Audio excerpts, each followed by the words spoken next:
साथीहरु नमस्कार, तपाईलाई स्वागत छ सेती भण्डारी च्यानलमा। आज चाहिँ हाम्रो साथमा हुनुहुन्छ हजुरले देखिरहेको मान्छे, हजुरले चिनिरहेको मान्छे मिस्टर इनले मेरो च्यानल हेरे हैनन् कि अझै धन्न कौशल बेलवासे हुनुहुन्छ है त। आज चाहिँ हामीले हाम्रो किशोर अवस्थामा लागेका बालबालिकाहरूमा धेरै देखिने हैन, अनि त्यहीबाट सुरु हुने एउटा प्रब्लमको बारेमा बेलु र मैले कुरा गर्न चाहदैछौँ। प्रब्लम एउटा मात्र भन्दैन, प्रब्लम दुईटा तीनटा छन्, तर समष्टि रूपमा मैले एउटा भन्दैछु। धुम्रपान, मद्यपान र लागु औषधको प्रयोग। धुम्रपान भनेको के हो? किशोर अवस्थामा लागेका बाबुहरू अझ विशेष गरेर नानीहरू पनि दुवैले सुट्टा हान्नु हजुर शब्द चयन भएन तैपनि, तर हाम्रो दर्शकहरूलाई धुम्रपान, मद्यपान नि लागु औषध के हो भनेर डेफिनेसन दिनु पर्ला जस्तो मलाई लाग्दैन। ल यसमा हाम्रो किशोर स्पेसली के हैन, किशोर अवस्थाका बालबालिकाहरू, किशोर किशोरीहरू यसमा आकर्षित हुनुको ठुलो के कारण के हुन सक्छ भन्नु त? ठुलो कारणहरू चाहिँ अब मलाई चाहिँ दुई तीनवटा लाग्छ। हजुर, एउटा त साथीहरूको लयमा लाग्न, अनिखेरि हुन्छ नि सो कल्ड कुल भन्न के, म त चुरोट हान्दिनी यो कुल के अचलको इन्टरनेटको स्टेरियोटाइपै भइदियो त। हो, त्यो कुल बन्नको लागि खान्छन् कि, सुरुमा कुल बन्नको लागि खान्छन्, त्यसपछि पछि गएर लत लाग्छ। फेरि तिनीहरूले आफूलाई लत लाग्यो भनेर मान्दैनन्। म त जतिखेर पाएँ त्यतिखेर छोड्न सक्छु, तर तिनीहरूलाई थाहा हुन्छ कि तिनीहरूलाई लत लागिसक्यो भन्ने कुरो। त्यो लाग्छ मलाई चाहिँ। त्यसमाथि यो टिनेजमा हाम्रा किशोर किशोरीहरू अलि बढी के रिबेलियस पनि हुन्छन् हैन, समाजका हाम्रो मूल्य मान्यताहरूलाई नकार्ने त्यस्ता कार्यक्रमहरू बढी भइरहेको हुन्छ। जस्तै समाजमा कोही पहिलेदेखि मानेको भने यो त ढुक्क गलतै हो भन्ने सोच्ने के, गलतै हो, सही भए पनि म मान्दिनँ भन्ने कुरा, र छिटो सजिलो छ क्या एउटा हाम्रो गलत कदम चाल्नलाई। त्यो कुराले होला अब हाम्रो कुनै त्यस्तो कुनै किशोर अवस्थाका व्यक्तित्वले हाम्रो भिडियो हेर्नु भएको र हाम्रो यो टपिकहरूमा हाम्रो पोख्त रूपमा लाग्नु भएको छ भने हजुरले उहाँलाई के भन्न चाहनुहुन्छ? मैले चाहिँ भन्छु, अब हजुरहरूले चाहिँ जे सोच्नुहुन्छ नि त्यो सही हुन्छ भन्ने कुरो छैन। सोचेको देखेको सबै चिजहरू देखेको कुल हुन्नन्। कुनै कुराहरू गर्न नहुने भएर चाहिँ पहिलेदेखि नगर्दै आएका हुन्छन् र तिनको त्यो कुरोको जुन त्यो सोचाइको सम्मान गर्न आवश्यक छ कि। त्यही भएर छुट्याउन सिक्नुपर्छ कुन सही हो कुन गलत हो भन्ने कुरो। हजुरलाई के लाग्छ? अब हजुरको कुरामा ठिकै छु, तर एउटा प्रब्लम यसो देखिरहेको छ कि मैले जुन भने नि यो गलत यो सही भनेर थाहा कि उनीहरूलाई। हाम्रो 5 कक्षादेखि नै पनि धुम्रपान, मद्यपान, लागु औषध भनेर पानामा लेखिरहेको छ, किताबमा छ होइन, मान्छेले पढिरहेछन्, यो उपाय सुपाय भनेर सर्लक्क हाम्रा टिनेजका मान्छेहरू लेखिरहन्, तै पनि यसमा लागिरहन् कि होइन। त्यो देखेर अलि दुःख पनि लाग्छ। तिनीहरूले चाहिँ पढ्नको लागि पढ्दै जस्तो लाग्यो कि सिक्नको लागि पढे जस्तो लाग्यो। हो, त्यो ठिक छ। र हाम्रो छुट्याउनमा त हाम्रो दर्शकहरूले अब यति भनिसकेपछि एउटा सेल्फ रियलाइजेसन जस्तो पनि भइसक्यो जस्तो मलाई लाग्दछ होइन। तैपनि अब प्यारेन्ट्सहरूले कस्तो नजरियाले हेर्नु पर्ला जस्तो लाग्छ हजुरलाई? यो अब यस्तोमा एक त तिनीहरूलाई चाहिँ अब ओपन भएर किन गलत हो, गलत त हो भन्ने सबैले भन्छन्, तर गलत किन हो भन्ने कमले भन्छन् कि। त्यही भएर गलत किन हो भन्ने कुरो बुझाउन आवश्यक छ जस्तो लाग्छ कि मलाई चाहिँ। ल एउटा के इमेजिनेसनको स्ट्यान्ड पोइन्टमा हजुरलाई कोही प्रश्न मात्र सोध्ने कुरा उसले मात्र म सोध्छु होइन। हामी डेड सिरियस छौँ है हामी अहिले। ल हाम्रो मामाजी पनि आउनुभयो, उहाँ डाक्टर सञ्जीवन पराजुली हुनुहुन्छ।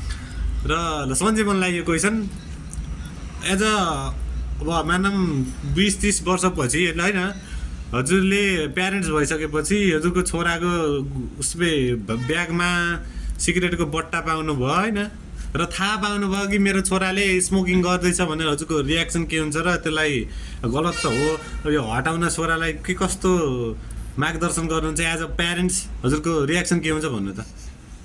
मेरो रियाक्सन अति नै राम्रो उत्तर।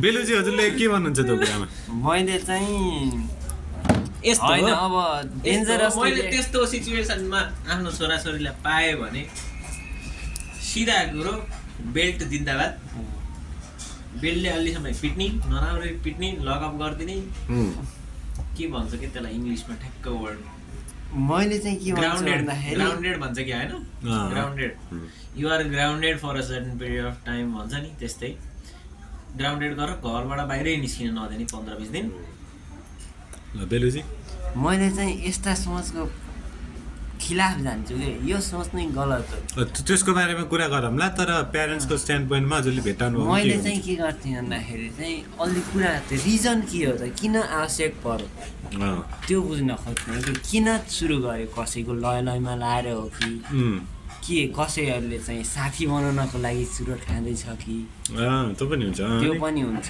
होइन मैले चाहिँ त्यो रिजन बुझ्न खोज्छु डिप डाउन रिजनमा जानुहुन्छ होइन रिजन जब हजुरले हुन्छ नि कारण थाहा हुन्छ नि कुनै पनि जुन समस्या आयो कारण थाहा भएपछि समाधान त्यही कारणभित्रै हुन्छ कि प्रश्न राम्ररी बुझ्नु चाहिँ आत्ता उत्तर हो भन्छ नि हजुरले त्यसरी हेर्नु भएन हजुर र हाम्रो यो अपलोड हुन्छ है हाम्रो गुरुजीले जुन मामाजीले जुन कुरा भन्नुभयो त्यो कुरामा हजुरले के भन्नुहुन्छ जुन बेल ट्रिटमेन्ट भन्ने कुरामा त्यो चाहिँ पार्सियल्ली अब सानो केटाहरूलाई चाहिँ काम गर्ला होइन ल अलि हल्का हल्का होइन त्यो नि पार्सियल्ली सानो केटाहरूलाई जुन हामीले त किशोर अवस्थाको कुरो गरिरहौँ त्यस्तो गरेर चाहिँ तिनीहरूले झन् इगोमा लिन्छन् कि इगोस्टिक उमेर हो नि त्यो त इगोमा लिन्छन् मलाई खाना देखिने भनेपछि म झन् लुकी लुकी खान्छु भन्ने किसिमको सोच सक्छ कि मलाई चाहिँ त्यस्तो लाग्छ हजुरले भनेको कुरा सही छ तर पहिलाका 2-3 सेन्टेन्समा म अगाडि गर्दिनँ केटी साना हुन् किशोर अवस्थामा हुन् त्यो बेल ट्रिटमेन्ट ग्राउन्डेड वाला कुरा त्यो हुँदैन हजुरले त अझ डियर जिन्दगी फिल्मलाई अति नै प्रोत्साहन या मलाई पनि हेर्न लगाउनु भएको मान्छे चाइल्ड ट्रमाले कसरी व्यक्तित्व के ठुलो भएपछि पनि व्यक्तित्व विकासमा कसरी असर पार्छ कसरी त्यो पिटिएसडीका रूपमा ट्रमाका रूपमा पछिसम्म नै रहिरहन्छ र जिन्दगीमा हरेक पाइलामा कसरी त्यो एउटा सानो या कुनै त्यस्तो ट्रिटमेन्टहरूले प्यारेन्ट्सले गरेको कुराले असर पार्छ पार्सियल्ली भन्ने रोल गरेको थिएँ हजुरको सामने लाग्छ कि यो सुध्रिरह हजुरले देख्दाखेरि तर त्यो एक्चुअलमा सुध्रेको हुन्न किसिमको म नि त्योसँग खासै होइन एग्री गर्दैन त्यो पार्सियल्ली पनि हुन भएन भन्थ्यो कि म चाहिँ त्यो नगर्ने भन्न चाहन्छु अनि हजुर र म त हामी क्लिन छौँ होइन अहिलेसम्म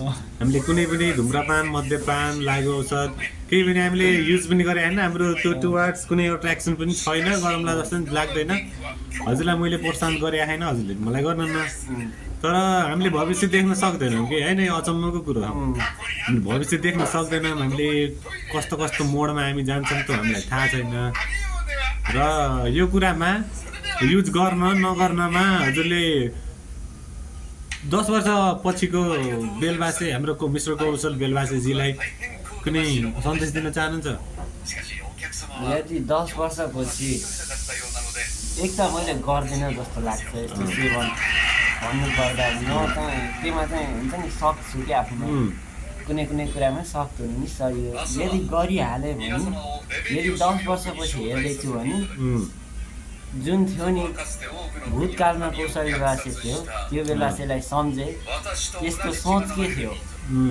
त्यसको लक्ष्य हुन्छ नि एउटा एम त्यो के थियो त्यो यस्ताबाट टाढा गर्नु थियो मेन त्यो कौशल बेलासेलाई सम्झेर सुरु गरेको भए नि छोड्न कोसिस गर सुरु गरेपछि छोड्नखेरि गाह्रो छ तर सुरु छोड्न खोज भन्न चाहन्छु कोसिसै नगर भन्न चाहन्छ होइन मेरो पनि त्यस्तै छ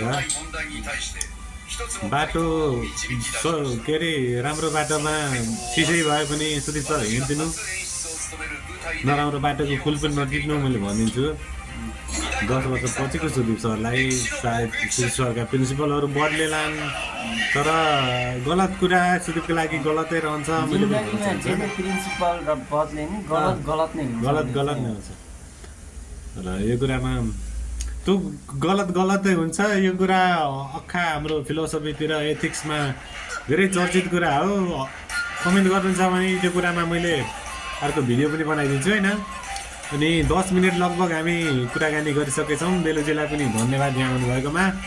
र हामी एडिटै नगरी हाल्ने कुरा थियो, मामाले हाम्रो बिगारिदिनु भएको छ। अब क्यापकट म आउँदैछु तिमीसँग हो क्या। ल आजको लागि यति नै। लाइक सब्सक्राइब जे गर्न मन छ गर्नु, जे गर्ने गर्नुहोस्। यहाँसम्म हेर्नुभयो भने thank you, I love you, हस्ता ला भिस्ता।